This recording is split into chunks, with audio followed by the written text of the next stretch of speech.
What is going on? It is your girl Abiola Akani back with a new YouTube video.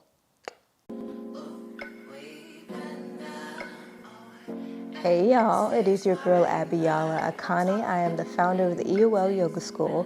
I'm a yoga teacher, trainer, and a coach. I support high-achieving women of color who are navigating through high-functioning anxiety with releasing or shedding the nice girl persona to boldly and unapologetically embody the identity and version of them free of societal expectations while also leading in active rest.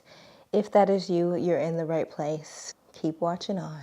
So as a former nice girl, people pleaser, or good girl, the topic that we're going to get into is very near and dear to me because it's something that I saw myself constantly looping over several times and something that I noticed my clients continuing to rehearse. And that is this need to obsessively be healing, or this focus on obsessively healing, with the belief that healing more or identifying more areas in you that you need to heal is going to guide you towards what you want. And I'm here to burst your bubble. It's not. If you continue to focus on always healing, it's perpetuating this narrative or this subconscious belief that you are inherently broken, and you are not. It's not always going to be about constantly healing, because healing is always happening. It's kind of the cycle of life. Things are always being birthed, and they're either being birthed into life or they're dying. And so we're constantly going through that cycle of life in some shape or form. And at some point you see that healing is woven in that. So healing becomes you because that process is always happening and you're integrating that into your life. So instead of focusing obsessively on always healing, where you are trying to search for the next deep release or the next book or the next podcast for something to be identified, or you're constantly trying to find more trauma, instead of going to look for something that's wrong with you, you're instead just moving into more cycles of integration. And healing just becomes you, right? So moving away from this need to constantly be identifying something that's wrong or finding something that's wrong, moving away from that because you are not inherently broken, and instead moving into phases of integration where healing just becomes you.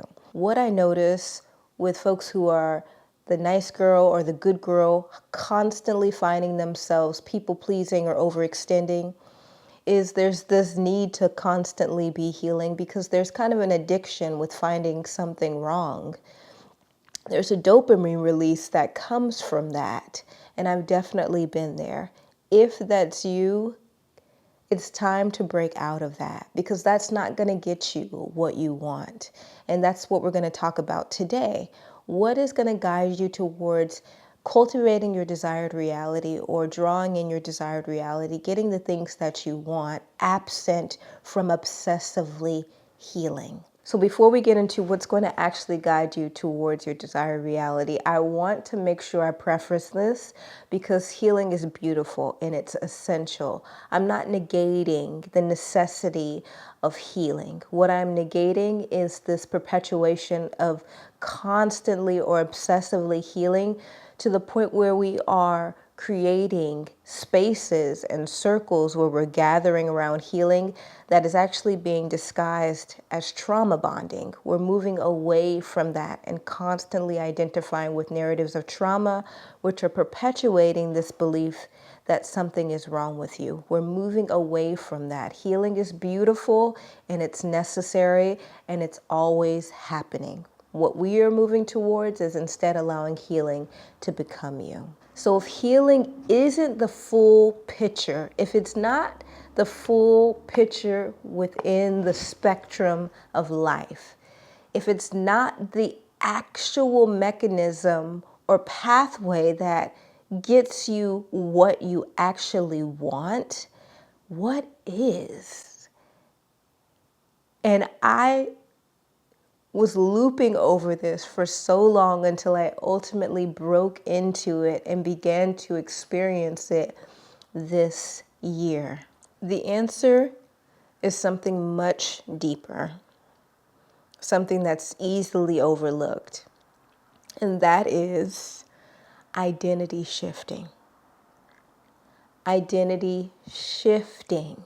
So today I'm going to be sharing the 3 frameworks to help you shift your identity so that you can begin to actually embody the desires that you want and move towards your desired reality.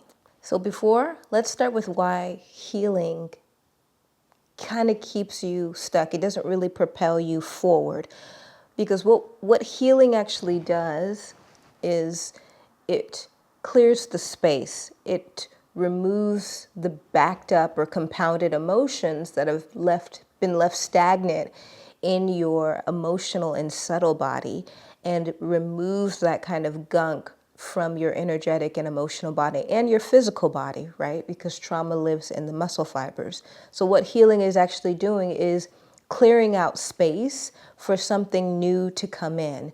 But you have to begin to identify what the newness is that's coming in. What is the new wine that's coming into these new wineskins, right? So you've cleared the space. The Bible talks about new wine and new wine skins. So you've cleared the old wine out. You've cleared and purified and purged these wounds that were energetically creating or taking up so much space.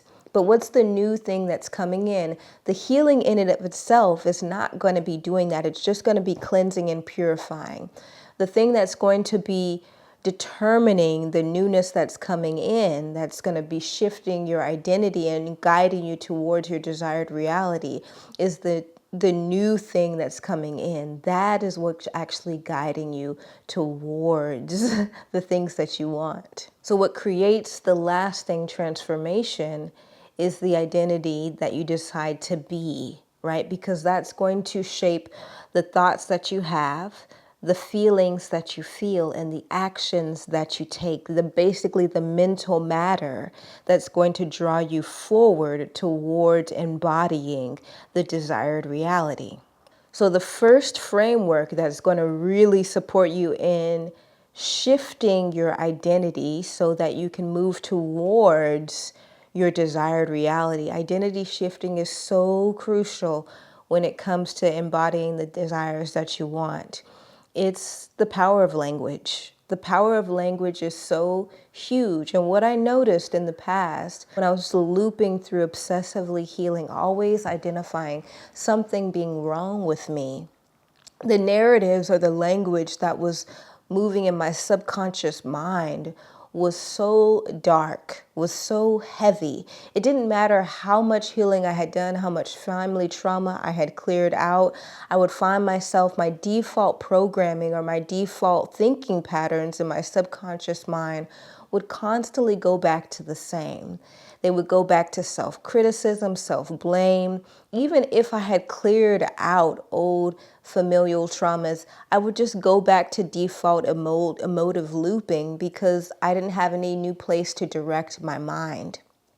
So what you are thinking about yourself, the language that you're using toward yourself is so huge. And I know we've heard that so many times before. We've heard that several different times, but how do we begin to change it? Don't worry, I'm not leaving you. I'm not going to be like the other folks out here who just tell you one thing and don't tell you the how. But the first thing is you got to change your self-talk. You have to change the narratives that you are feeding yourself. I'm sure the next question is like, Abiola, how do I do that? How do I take that next step? So the first thing that you want to do is change what you consume. This is so important. You have to change what you consume in order to change the narratives that you feed to yourself. So I want you to take an audit of what you watch, what you listen to, what you eat, what you consume, right? So what podcasts? There was a time where I was listening to just a random podcast, just garbage. It was such garbage. There was no nutrition in what I was listening to, what I was watching on Netflix, what I was watching on YouTube. And I completely shifted the things that I was consuming. So the podcasts that I'm listening to are feeding new narratives. The books that I'm reading are feeding new narratives. And so much so that the percentage of random entertainment that I listen to now is probably about 10 to 15%. And everything else is extremely light filled and focused on helping me embody the best narratives towards myself. They're really empowering content, as opposed to before. Over 90% of what I was listening to was garbage. So it made sense why the narratives that I was defaulting to were rooted in old traumas, because what I was reading and consuming and watching was only supporting those narratives. Now I've switched the game. So if you don't know where to begin, that is where you begin. You need to change what you're consuming, because the way you do one thing is how you do everything. So you need to change what you're consuming to refresh your narratives and the stories you tell yourself. Framework number 2 is embodying your desires right now. How do I do that? And what does that mean? You need to stop waiting. You need to stop waiting. This was so huge for me when it came to being in looping cycles of obsessively healing. It's because I thought after the healing, I would magically jump into this new reality. And so I was always waiting. I was always on standby, waiting for my life to begin. And as a result, because I wasn't taking really any action to bring it into the now, all my body knew to do was continue to duplicate what I was already in. Your subconscious mind doesn't know the difference between your subconscious mind doesn't know the difference between what is reality happening externally and what's happening in your mind. So if my default programming is I'm going to constantly be obsessively healing while I wait for this external experience or emotion to come to me, because everything happens on a mental plane first, then on a spiritual plane, and then in the physical plane last. When you think about the mental plane, when you think about creating the reality that you want or embodying the version of yourself that you want, that starts mentally first. It starts with what you think and how you think. And if you think about it, or if you kind of look at that through the law of reaping and sowing, or sowing and reaping, your thoughts basically plant seeds. And basically whatever seed you plant is the harvest that you're going to get. Now, I had to really become aware of the emotions that I was embodying, because those were the emotions that were ultimately predetermining what I was going to experience in my physical reality. So I decided to start to get really clear on the emotions that my future self, or that my desired reality, embodied. I would sit in my visualization meditations, and I still do this, and I visualize my desired reality with such precision, with such color and fascination and play, and I just would not let any resistance keep me from anything I saw. And I would tap into the emotion so keenly. And as soon as I grasped that emotion, I didn't wait. I started to embody that emotion now. And as I did that, I started to embody my desired reality. I started to embody my desired identity right now. So stop waiting.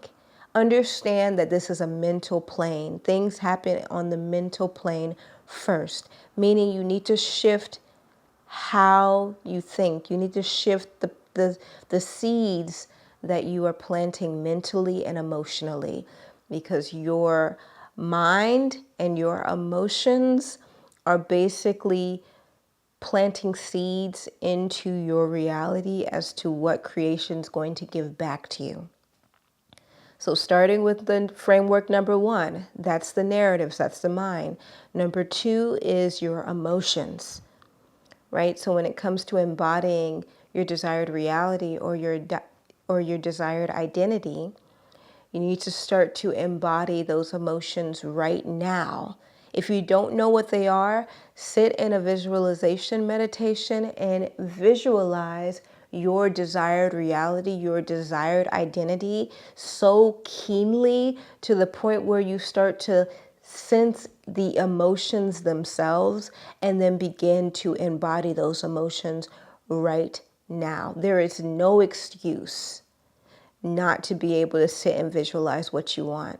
And if when you do that, you notice resistance coming up, something stopping you from embodying that, then that's where you diffuse that resistance. That is where the healing happens, right? Because now you've identified something that needs to be diffused, a wound or compounded emotion that needs to be diffused, as opposed to obsessively looking for things to heal.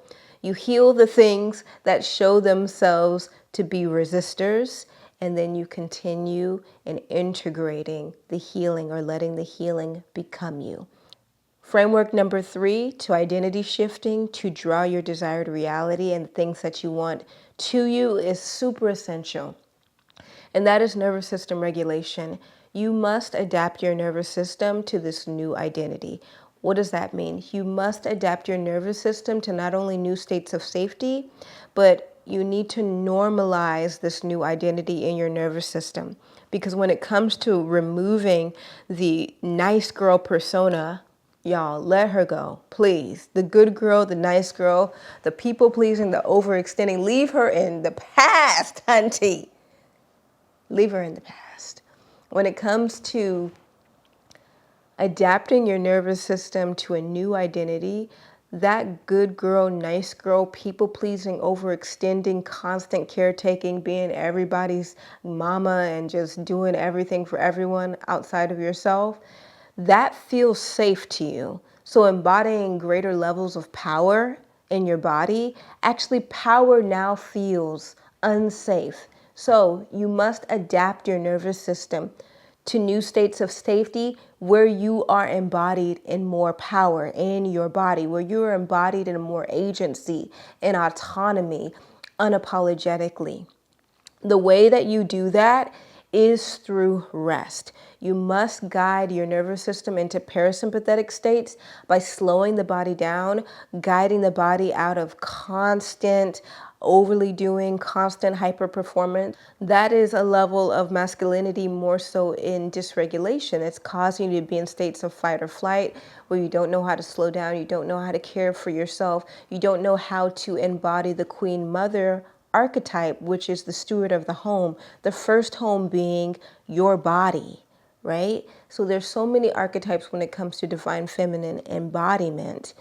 So when it comes to slowing down and resting, that is how you're going to adapt your nervous system to this new identity, to these new levels of power embodied.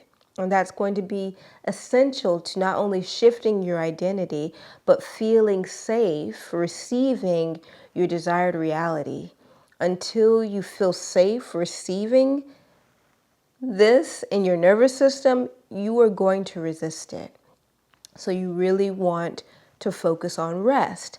Now, if you really struggle with slowing down as a high achieving woman, you are constantly in fight or flight, you're constantly in states of urgency, I would like to invite you to join the waitlist for my Divine Feminine Rest program launching in January. This is definitely for you if you are a high achieving woman who struggles with high functioning anxiety and you don't know how to slow down. Click the link in my bio to join the waitlist. That's going to give you early access and exclusive pricing for the program when I launch it January 2nd. So make sure you join that waitlist. Now, if you identify with anything I've shared, you're ready to release that nice girl persona, that good girl persona, that people pleasing, and really start to embody the things that you want, I want you to know it is so available for you. It's so available to you. Your desired reality, the reason why you're even desiring it is because it already exists. It's yours. It's just about you allowing yourself to embody it and knowing that you don't need to be constantly obsessively healing in order to have it. Healing literally becomes you. It comes to a point where healing is embedded into your integration. You become healing. You become healed. And the next thing is shifting that identity. You deserve that.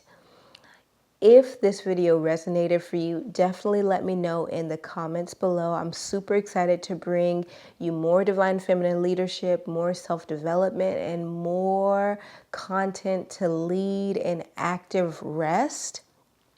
Don't forget to follow me on my Instagram. I recently updated my name from Yoga by Biala to Abiola Akani Official. Make sure to follow me there.